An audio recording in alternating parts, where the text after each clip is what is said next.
बहुत समय से आप इंतजार कर रहे हैं, मुझे थोड़ी देर हो गई और आज बारिश भी हुई है। आप सबके प्रति मैं आभार प्रकट करना चाहती हूँ कि इतने समय से आप बैठे हैं और शांति से आपने मेरा इंतजार किया। बहुत बहुत धन्यवाद। मंच पर उपस्थित सभी नेतागण, सभी पार्टी के पदाधिकारीगण, सभी भाइयों सभी बहनों का इस सभा में बहुत बहुत स्वागत। मैं सबके नाम पढ़ाकर नहीं सुनाऊंगी क्योंकि आपने सारे नाम कर लिए, तो मेरे ख्याल से उसको दोहराने की जरूरत नहीं है। ये बिरसा मुंडा जी की धरती है, रघुनाथ महतो की धरती है, राजा जगन्नाथ भल की धरती है, सिंधु कानू की धरती है। ये क्रांतिकारी नेता थे। जब हमारी आजादी की लड़ाई शुरू भी नहीं हुई थी, उससे पहले ये अंग्रेजी साम्राज्य के खिलाफ लड़े और खड़े हुए।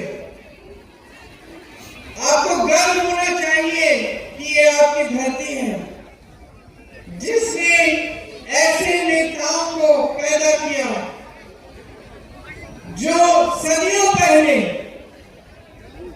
आपके लिए, आपके अधिकारों के लिए लड़े, इतने बड़े साम्राज्य से लड़े और जिन्होंने रास्ता दिखाया जो बाद में महात्मा गांधी, जवाहरलाल नेहरू, सरदार पटेल, सुभाष चंद्र बोस जी जैसे स्वतंत्रता सेनानियों ने पकड़ा। तो जो आधार है हमारी आजादी का, जहां हमारी राजनीति की नींव डली, वो यही थी कि अपने अधिकारों के लिए, अपनी आजादी के लिए डट के लड़ो, अपना हक मांगो, अपनी आवाज उठाओ। वो हमारी राजनीति की नींव थी और उस नींव पर ही हमारा लोकतंत्र बना। हमारा लोकतंत्र, हमारा संविधान हमारी रक्षा करता है। आपने बहुत मंचों पे सुना होगा कि तमाम नेता आते हैं, संविधान की बात करते हैं। कभी आपने सोचा होगा कि ठीक है, लेकिन इस संविधान का मेरे लिए क्या मतलब है, इस संविधान का क्या महत्व है? तो बात यह है कि यही संविधान आपको सारे अधिकार देता है। आपको वोट का अधिकार देता है, आवाज उठाने का अधिकार देता है, आंदोलन करने का अधिकार देता है, भोजन का अधिकार देता है, शिक्षा का अधिकार देता है, आरक्षण का अधिकार देता है, आपको बचाकर रखता है और इस लोकतंत्र को बचाकर रखता है। कल अगर लोकतंत्र ही नहीं बचेगा तो जब आपके लिए कोई संघर्ष या कोई संकट आपके जीवन में आता है, आप आवाज कैसे उठाओगे? जब आपको कुछ बदलाव चाहिए तो आप उस बदलाव को लाएंगे कैसे? आज बड़ी बड़ी समस्याएं हैं जनता के सामने। सबसे बड़ी समस्या है महंगाई और बेरोजगारी। आप मेरे साथ सहमत है कि नहीं? क्या ये सबसे बड़ी समस्याएं हैं आज की, है कि नहीं? ये सबसे बड़ी समस्याएं हैं। आज बेरोजगारी चरम पर है। 45 सालों में इतनी बेरोजगारी नहीं रही। 70 करोड़ नौजवान इस देश में बेरोजगार हैं और आज वो जमाना नहीं रहा बहनों और भाइयों कि हम बच्चों को बड़े करते थे, जैसे ही बड़े हो जाते थे मजदूरी में या खेती में लगा लेते थे।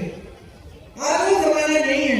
आज जो बेरोजगार नौजवान खड़ा है वो शिक्षित है, क्योंकि हर एक माँ बाप ने, हर एक परिवार ने, चाहे कितनी भी दूर दराज गांव का हो, चाहे कितनी भी गरीब परिवार का हो, उन्होंने कोशिश की है कि अपना बच्चा शिक्षित बने, अपनी बेटी शिक्षित बने ताकि अच्छा रोजगार मिले और भविष्य उज्जवल हो।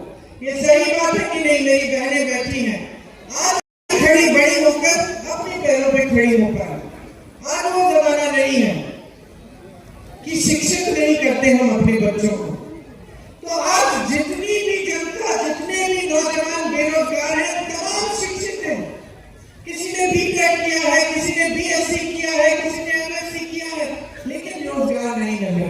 ये बहुत बड़ी समस्या है हमारे देश के लिए, क्योंकि हमारे देश में पूरे विश्व भर में हमारा ही एक देश है जिसमें सबसे ज्यादा नौजवान है। तो हमारी वर्कफोर्स भी बहुत मजबूत है। अगर इन सब नौजवानों को रोजगार मिलता तो हम मजबूती से चाइना जैसे देशों का मुकाबला कर पाते मैन्युफैक्चरिंग में और वर्कफोर्स में। आज वो परिस्थितियां नहीं है। तो ये एक सबसे बड़ी हमारी समस्या है। दूसरी सबसे बड़ी समस्या क्या है आज? महंगाई। मेरी बहनें बैठी हैं, हर चीज महंगी हो गई है। सरकार की नीतियों ने जीएसटी डाल कर आपकी कमर तोड़ दी है। आप आज दुकान जाती है, 5 चीजें खरीदने जाती है, उनमें से 2 खरीद के वापस आएंगी। आज बच्चों की फीस देनी पड़ती है, या कोई बीमार पड़ जाता है परिवार में, घबराहट होती है कि किस तरह से करेंगे। ऐसी समस्याएं जो पैदा हो जाती हैं गरीबी से, बेरोजगारी से, ऊपर से महंगाई भी है, किस तरह से आप सामना कर रहे हैं समझ में नहीं आता। हर चीज के लिए आपको संघर्ष करना पड़ रहा है। आप महिला हैं तो आप मजदूरी भी करेंगी, सब कुछ काम करने की कोशिश करेंगी, फिर भी आप घर आके काम करेंगी, घर में सबकी परवरिश करेंगी, सबका खाना देखेंगी, सफाई देखेंगी, सब कुछ आप देखते हैं, फिर भी आपको कोई राहत नहीं मिली है महंगाई से। आप किसान हैं तो आप खेती से कमाई नहीं कर पा रहे क्योंकि हर चीज पे जीएसटी है, पेट्रोल डीजल महंगा हो चुका है, हर तरफ से संकट ही संकट है। मिडिल क्लास के हैं तो ये नहीं है कि आपका जीवन भी बड़े आराम से चल रहा है। बेरोजगारी, महंगाई का